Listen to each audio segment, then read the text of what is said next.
Michael, thank you for doing this. I appreciate it. I love it. I think that it's possible that a lot of you here know Michael Graves' name from some signature buildings that he was the architect of, possibly from some of his consumer products that he designed. There's a Target collection he's pretty well known for. The Alessi teapot is one of the iconic objects that Michael was responsible for. But I actually want to start somewhere else. I want to start slightly obliquely with the wheelchair. And I wonder if you would talk about how you ended up in it, and that'll let us get into some of the work that you're designing for now. Sure. The story goes, and I say story because now it's 9 years old. And you've told it a lot, I know. And I've told it a lot. But I'll find a new way to tell it.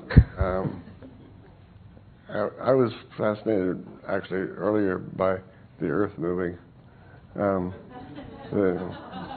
I'm always horizontal when the Earth moves, but that's...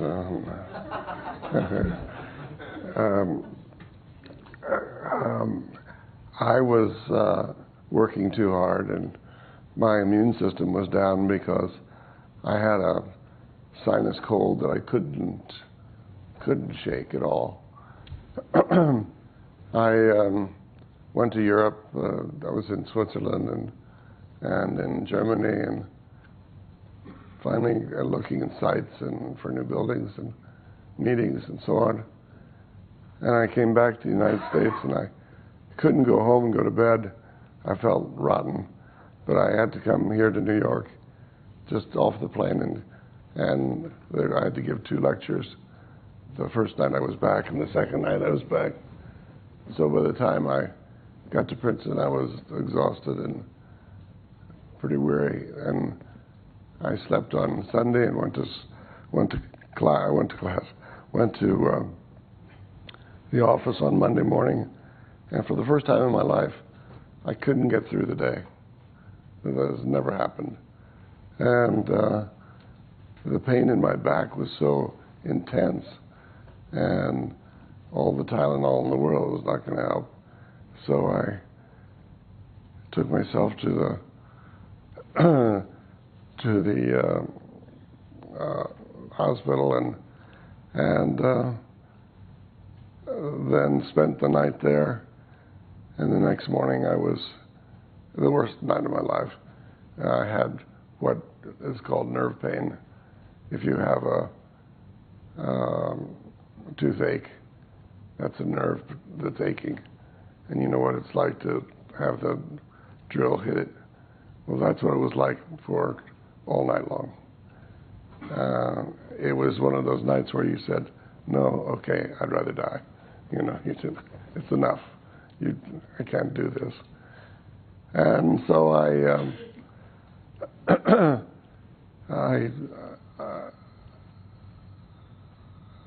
was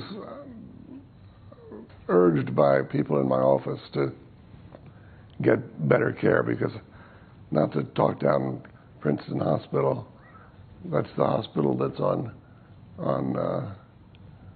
what's his house, right? House. Princeton Plainsboro. Yeah. No, he'd have figured it out. That would. Yeah, he would have figured it out. But you know how many meetings in that little room would he have had? Well, that's all was going on, but they didn't know. And still don't. I'll interrupt you. And still don't. But the end of the story is that I didn't have surgery. The paralysis stopped here, so I can't do more than that, which becomes important for other kind of stories I tell. And I was feeling in rehab. By this time I'd gone to too many hospitals and to have all kinds of things, tests done, and then finally to rehab. I went to Kessler, where Christopher Reeve went, who is also from Princeton.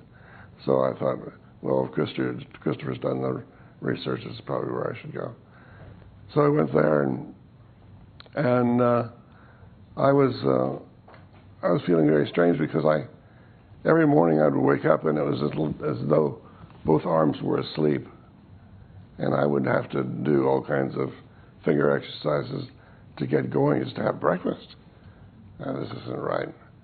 A friend of mine from Miami, who was a former student of mine, stopped by, and I told her about this problem, and she said, just because it was on my mind, and she said, well, you know, in Miami, we have one of the greatest specialists and one of the great clinics for spinal cord in Jackson Memorial Hospital, and it's run by a man by the name of Barth Green, and you should get to know Barth. And so indeed, I did call him and tell him what was happening, and he said, get me an MRI. And it was very matter of fact, get me an MRI, send it to me, I'll let you know.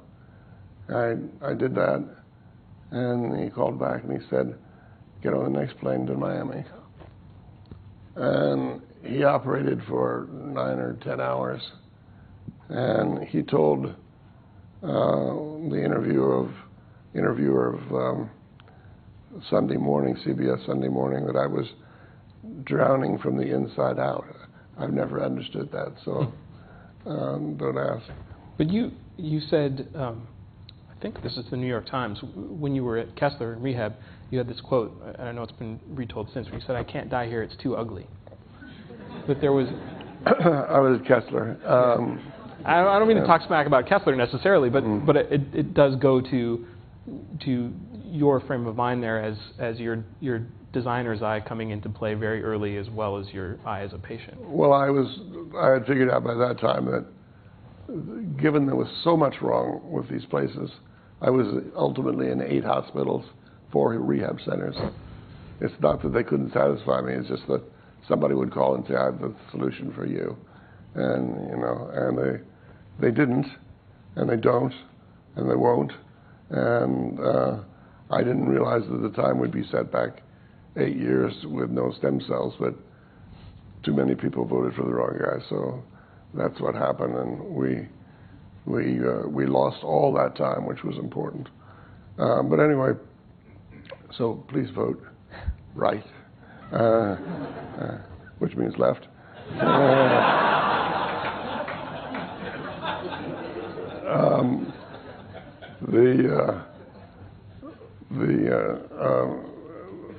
The thing was that Dr. Green got me going. The last thing I said before going into the operating room was, save my hands. If it was without my hands, I can't draw.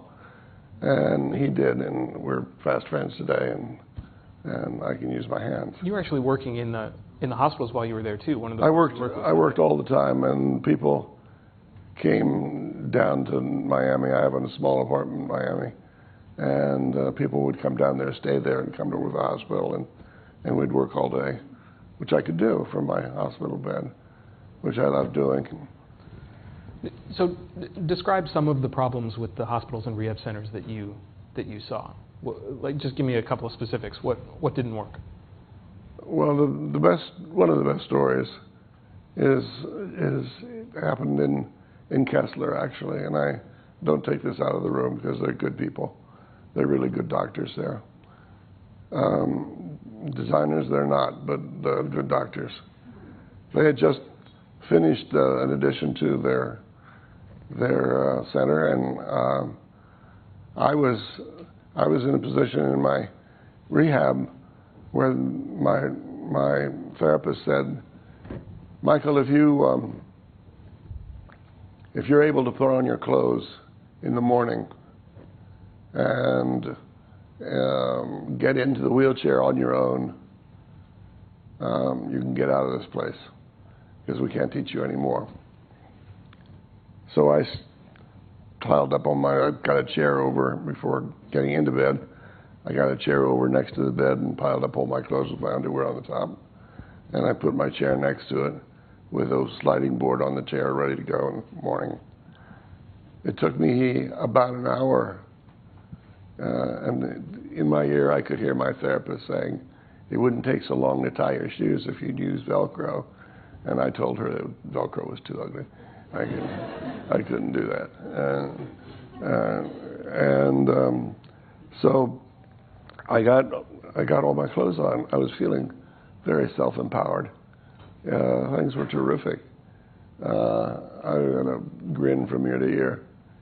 I got into getting into a chair by yourself is hard and a little bit scary when you're on your own for the first time. But with a sliding board, I did it.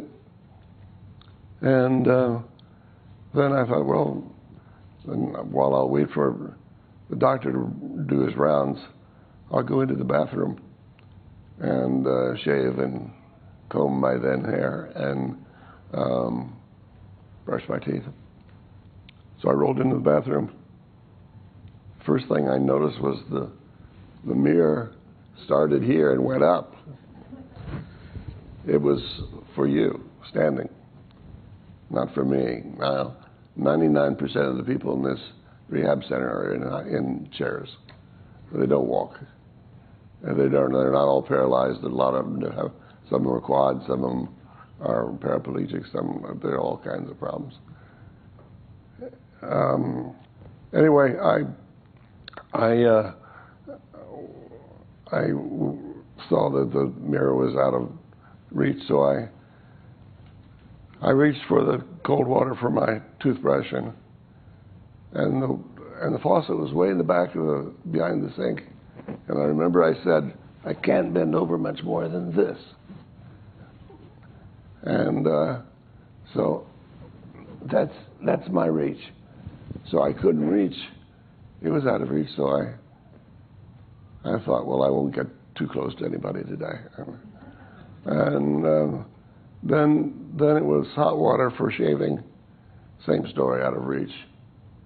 I thought, well, not a big problem there. I'll have somebody from my office bring my electric razor.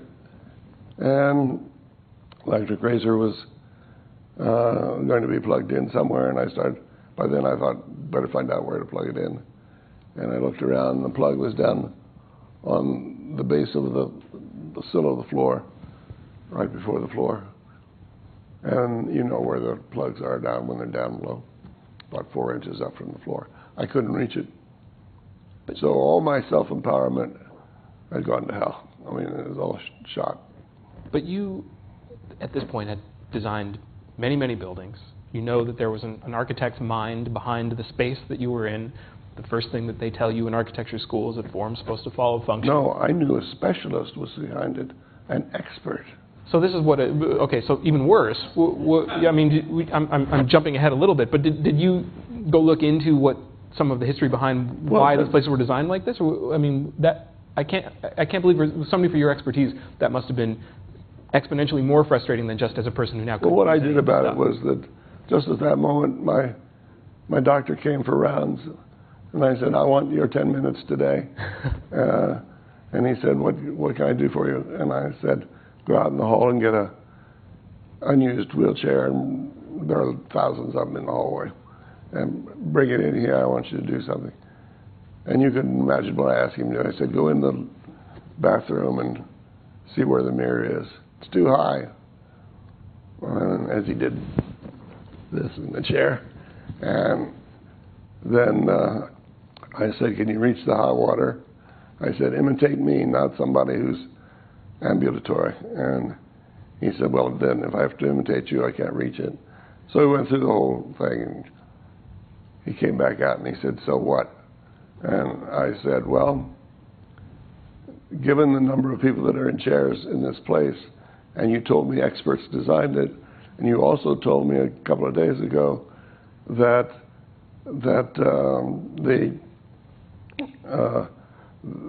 you were building on a $40 million expansion to Kessler. I just want to know, are you using the same experts? And he said he was, and I said, look, Dr. K, the architects aren't very smart. They're just not. We'd been doing medicine or something if we were smart. I mean, all the talk this earlier in the day, over my head, and I can't do it.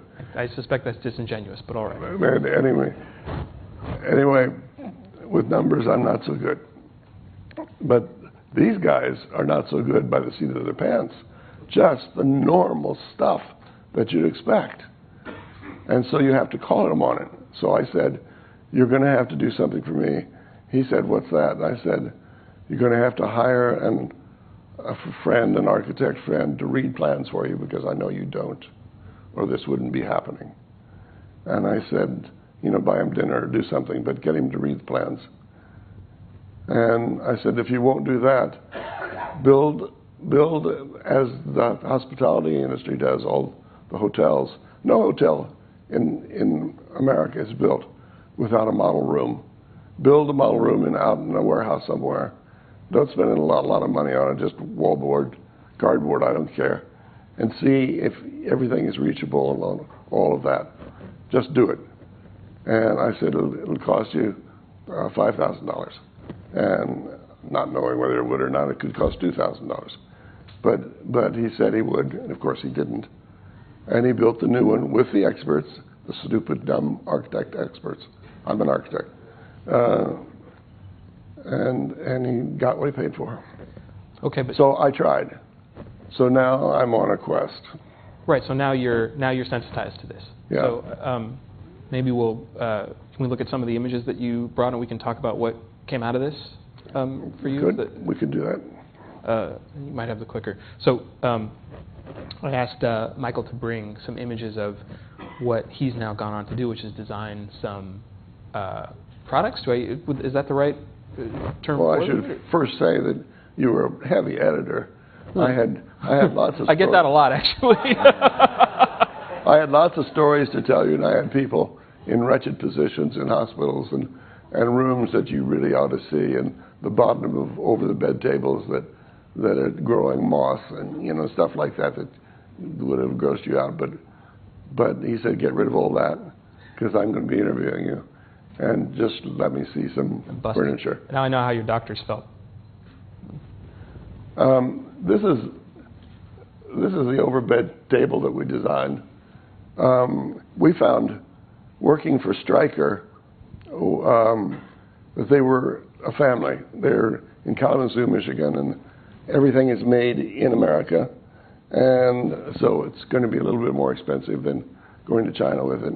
We had experiences before that with another company, which we would do this.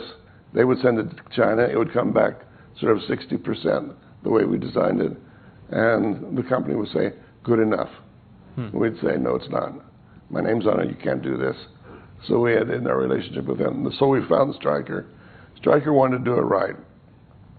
They had just designed an over-the-bed table with, I think, 3 shelves in it, 3 drawers, 2 drawers on the top.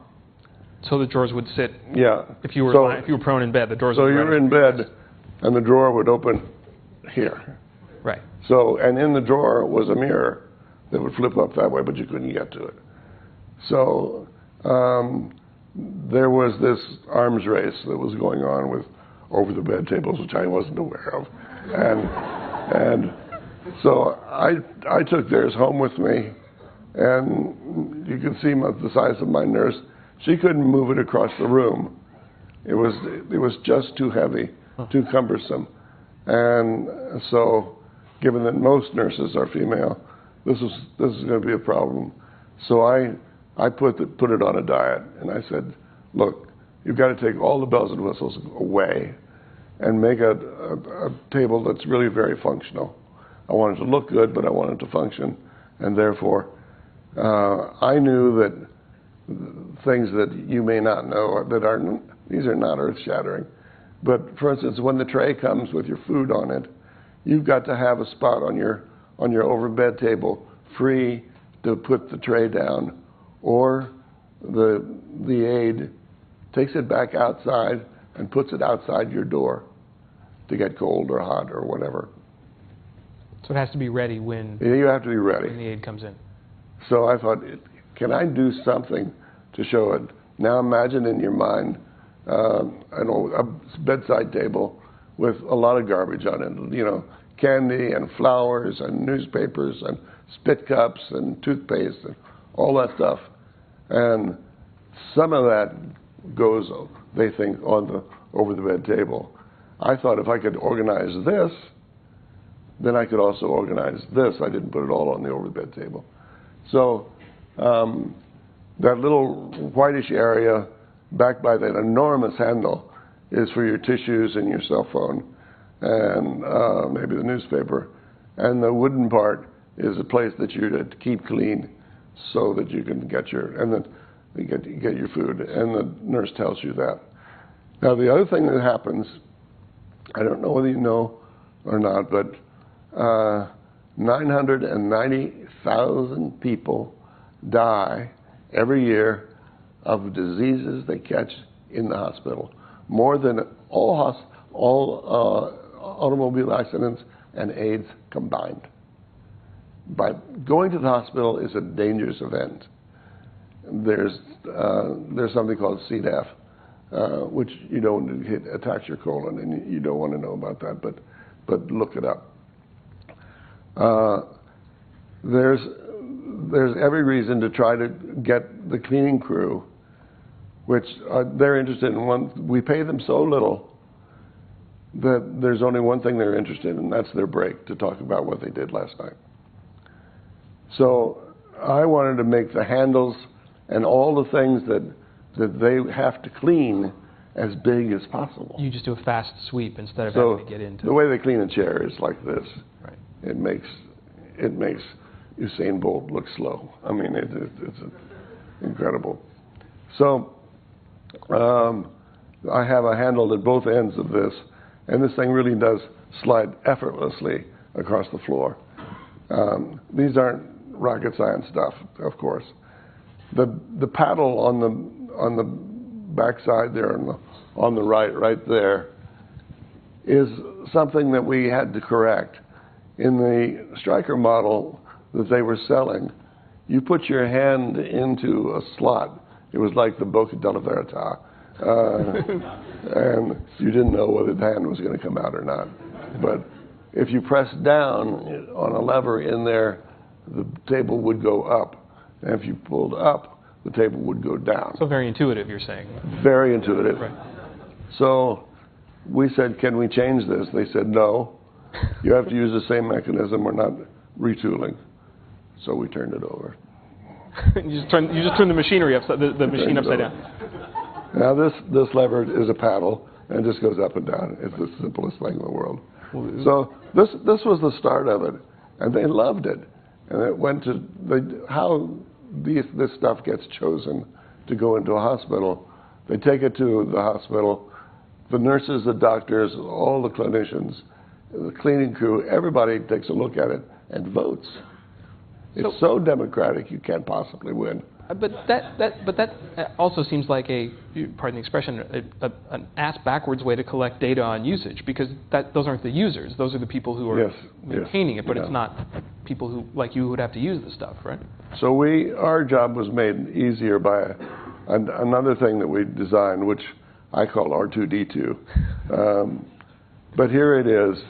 And I got them to make these two products at the same time. So in these demonstrations to the hospital, they could see that one didn't have to do all the work, that they could be shared. So what this guy does is, first of all, it has a lever there. You see the arrow that goes up and down. The nurse can come in, and she needs horizontal surface everywhere in the room. She's looking for horizontal surfaces. To do whatever she's brought in to work put with you. things on, to put your lunch on, your tray on after you finish lunch, to write. They had to write all the notes for the doctors. Okay, so that does that. And you can put this and my tray table sort of kissing over the bed, so you can put your computer on one and your food on the other. All right. The thing that the nurses like the most is that little blue bucket on the side, which is the wastebasket. Now this wastebasket, they never can find the wastebasket. After you interview in 40 hospitals, which is what we did, you find out that they couldn't find the wastebasket, and that was the bane of their existence. Well, we could fix that. So we put it on the table. And then we've got this little blue bucket underneath that you can put your valuables in. We're going to put a lock on that. But it's got the name of the hospital on, and you can take it home. For 75 cents, you can take this thing home. So just carry all your stuff instead of the brown bag that they give you. So this thing again has the big handle and another handle at the end, so that the cleaning crew will see that and clean it. You know, a lot of modern furniture hides the handle like it's a no-no. It's undercut. The vertical portion of a commode would be cut, and you pull it like that. Can I ask, you know... Instead, I did this, which is a big handle, so they would do it, and then, I'm sorry. No, it's fine. I mean, the problems that you're solving wouldn't even be apparent as problems unless you talk to all those folks in hospitals as you did. But I wonder if you would talk a little bit about the aesthetic choices that you made also, because you mentioned that they also, you said in the last one that it also looked good, and you know, stylistically you were sort of known, your work is sort of known for having some whimsy and some curves and some fun about it. You use colors in ways. No, I'm quite the contrary. But I just wonder, as you were thinking about these designs, what that balance was in your head as you were. Of course, I don't get rid of those things that I've been taught and I've done for 50 years. But this has rounded corners, for instance. When somebody's in crisis mode in the room, first thing that goes is things like this on the over the bed table. They're all practically thrown to the wall, so that they can get a stretcher in and get this person off and get them into care. So all of these, the furniture and the walls are trying to be nice to each other. So I didn't make sharp corners like this table, which doesn't have that problem, but here I do. So everything's been rounded. And it comes in a very light wood, darker woods, and so on, laminates. And we're always surprised at what people choose. But anyway, this is a chair. You want to talk about it? Yeah, let's do the chair, and then that gives us enough time. We'll talk about this, and then we can do some questions. A few nights ago, we went to dinner, and there was an old guy there who must have been, I got to be careful. He was about 85 or 90. He'd had a stroke, and he was very feeble. And he walked to his table that he'd been led to with his very frail wife. And he was offered a chair like the one you're sitting in today. No arms. And he wanted to sit down, of course, for dinner. And he got in front of the chair, and you could see, we were sitting next to him. And he looked at the chair. Am I lined up, dear? Am I where I'm supposed to be? Yes, I think so. I'd like to try to help you. Oh, no, I don't want to pull you down. Back and forth. The waiters didn't know what to do.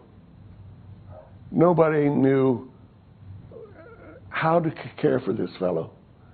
There was no empathy whatsoever. This was a good restaurant. What do you do?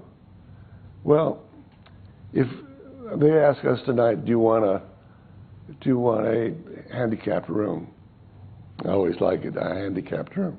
No, I don't want a handicapped room. It's like, that's the room without the minibar. Yeah. Now, this is presumably the room with a railing in the bathroom, right, so I can find my way to the can.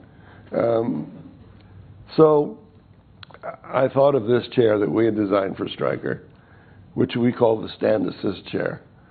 Now, this is really for the hospital room, but I mean, you look at the handles, look how far out in front they are.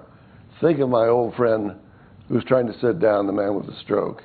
He would have put his hands here first, scooted back, and then lowered himself down using his arms. But he didn't have arms on his chair. They were designed out. All right. And they're flared so that once you're in the chair, you have room to move your arms around. So here's somebody who's sitting in the chair and pulling himself forward And then doing something tonight when you get ready for bed. Sit on the edge of your bed and put your nose over your toes. And then lift yourself up. Not with the arms, just nose over toes, and lift yourself up. See what happens. See where the strength of your body is. It's not in your stomach, it's in your torso. And then by the time he gets to the end, there he is. He's not only pulled himself forward, but he's done his nose over toes, and he stood up. Now read it like the old man in the restaurant. Read it backwards. So there he's doing this, and then he's bending his knees, which he can still do, and down he goes softly.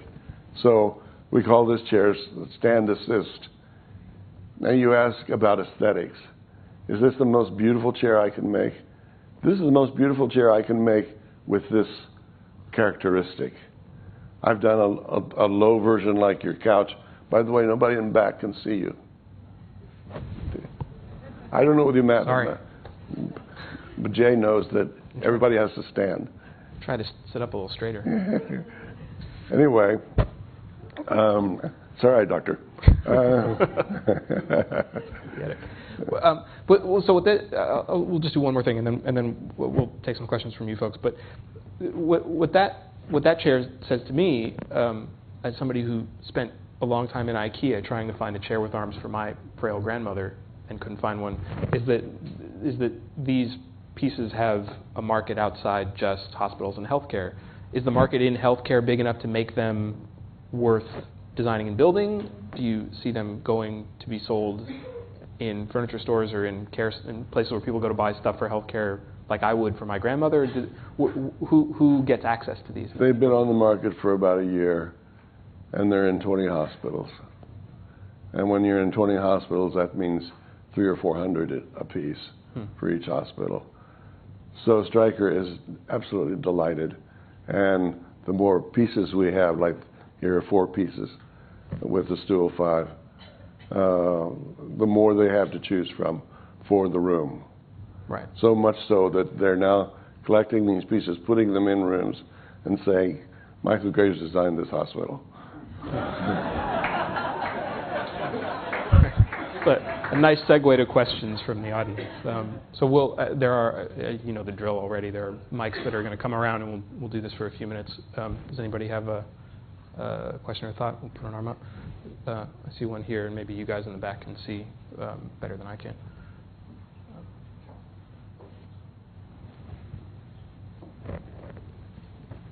Sorry for the long mic distance. There's the LEED certification program for sort of green building.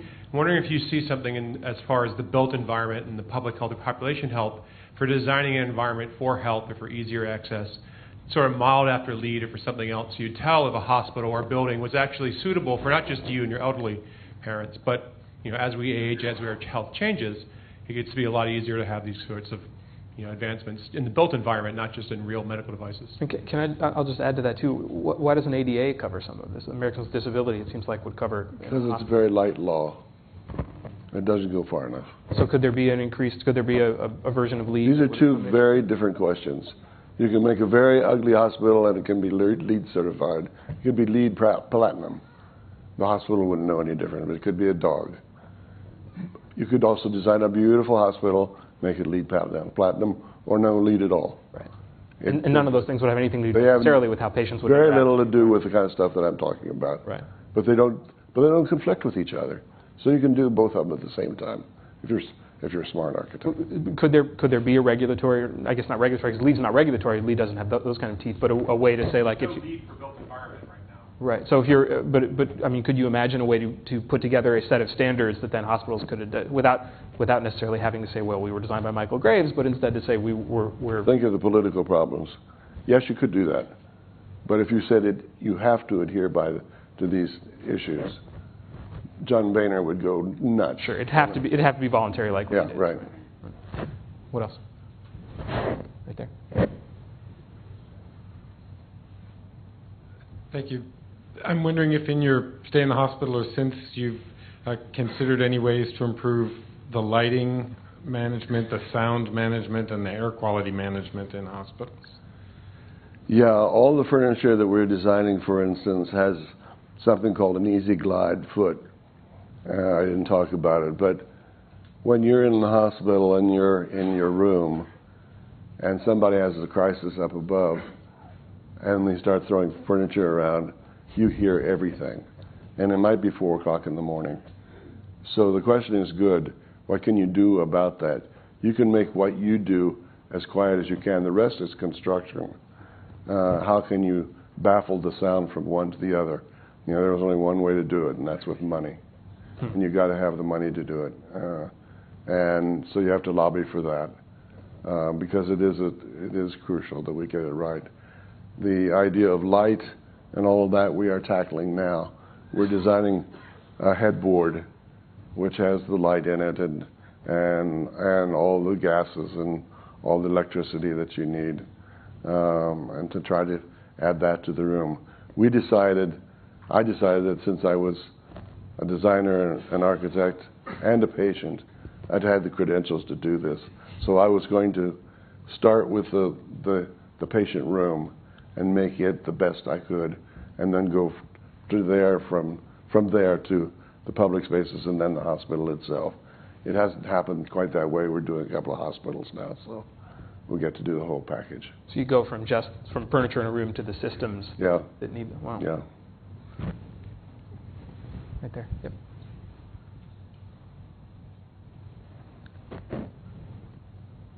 I had a light in one of the hospitals that I turned on with a string. You had to. Now, we're not in Uganda. No. With a string. Yeah. And I broke it.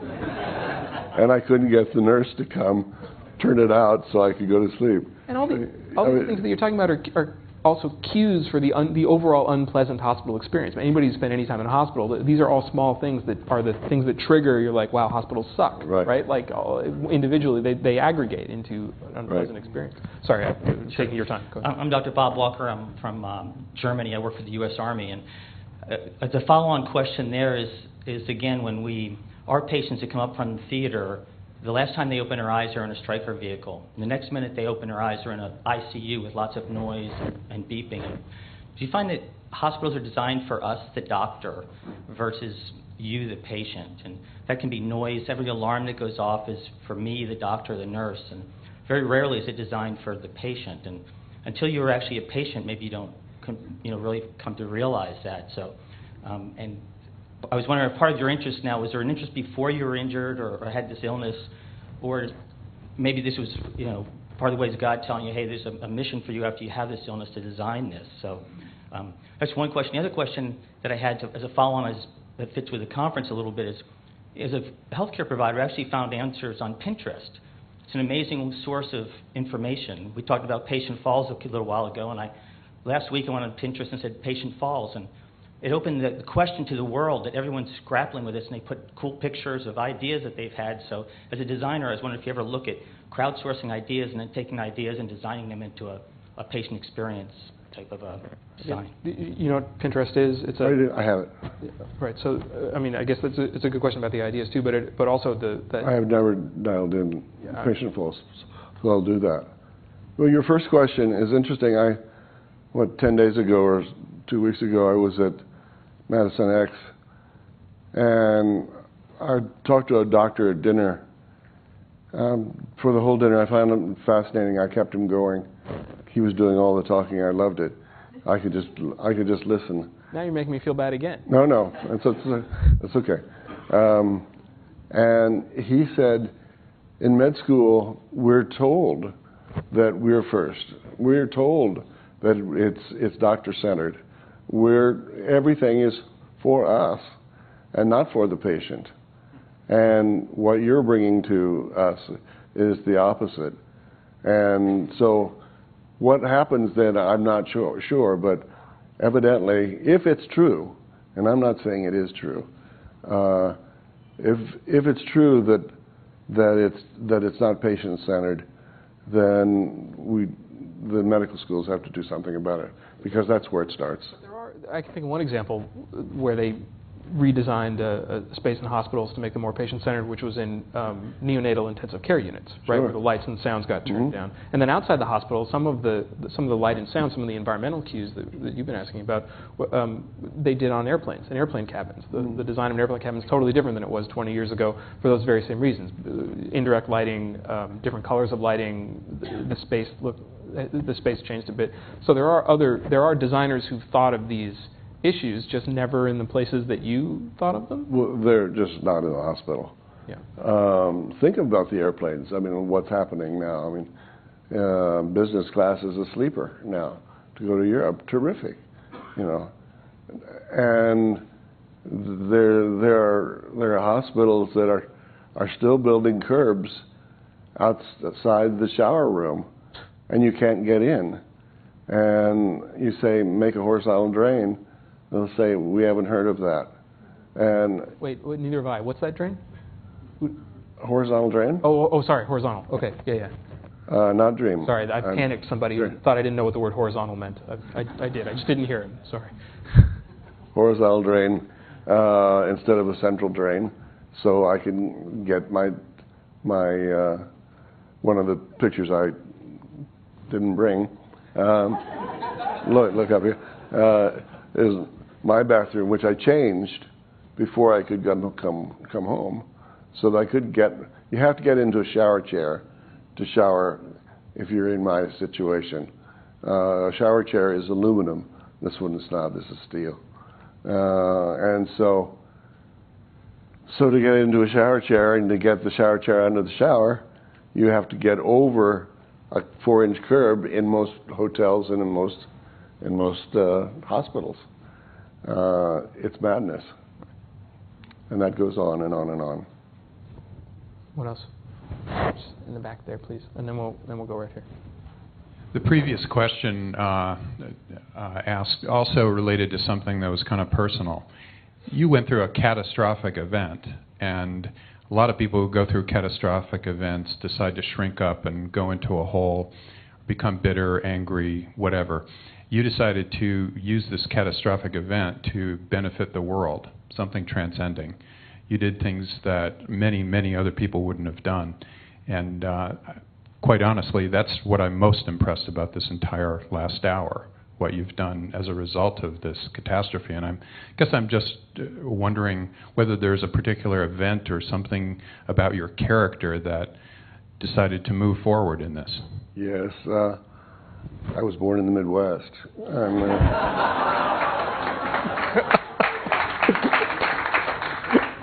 And I'm a very positive person. Once I was paralyzed, I said, okay, now when am I going to get better? I really thought I was going to get better. When I got the little sticker to go, or the little flag to go on the rearview mirror that says I can park closer to the grocery store, it said permanent. That's the only time anybody had told me that it was permanent. My doctor he kept saying 4 years, 4 years, 6 years, 6 years. No, I've got too much energy to shrink, and I want to solve what I can of this problem. I only will get it started, but if I can get some sort of movement started here, along with all that's been happening, think of the medical conferences in the last year. I've spoken at 8 or 10 of them, and it's the best thing that's happened to us. Something's afoot here that is going to change all of this, and it's going to get to those experts in hospital design, just like it is going to get to all the people that are using numbers and data and all that. One last one, I promise. We'll go really fast because everybody's getting antsy, I can tell. There was one on this side, or right there? Sort of closer to me. Has to go fast.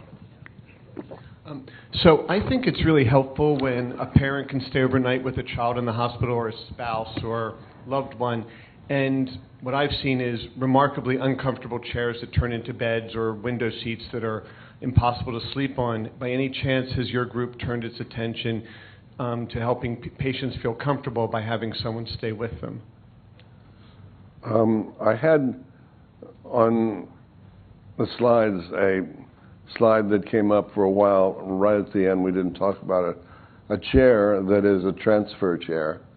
Let's see, it's down in the lower left there. And if you were going to have an MRI in the hospital, this isn't your question, but it's close.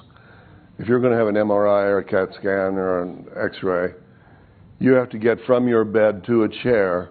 You have to be taken down. You can't get in one of those black chairs that was done in 1933. But an orderly takes you down to the laboratory. You might wait for an hour, 45 minutes to an hour. And for a spinal patient like myself, that's crisis time. You really need more comfort than that. So we designed this transfer chair that is just coming off the Stryker lines now, and it's a huge hit, and we're very pleased with that. But what we have to make a deal with another company, a furniture company, to do the bed that turns into the couch or turns into the couch that turns into the bed, pardon me. There's one like that in a new hospital in Princeton, except when you open it, it hits the patient bed. I mean, so, you know, you can work those things out. You don't even have to build, I won't tell my doctor and Kessler, you don't even have to build the model room, but you can do that by drawings and measuring. But that's a very easy thing to do. It's done. There are a lot of them on the market. They're not very attractive, but there are a lot of them on the market. Michael Graves, thank you for talking to us about this. Oh, thank you. Thank you.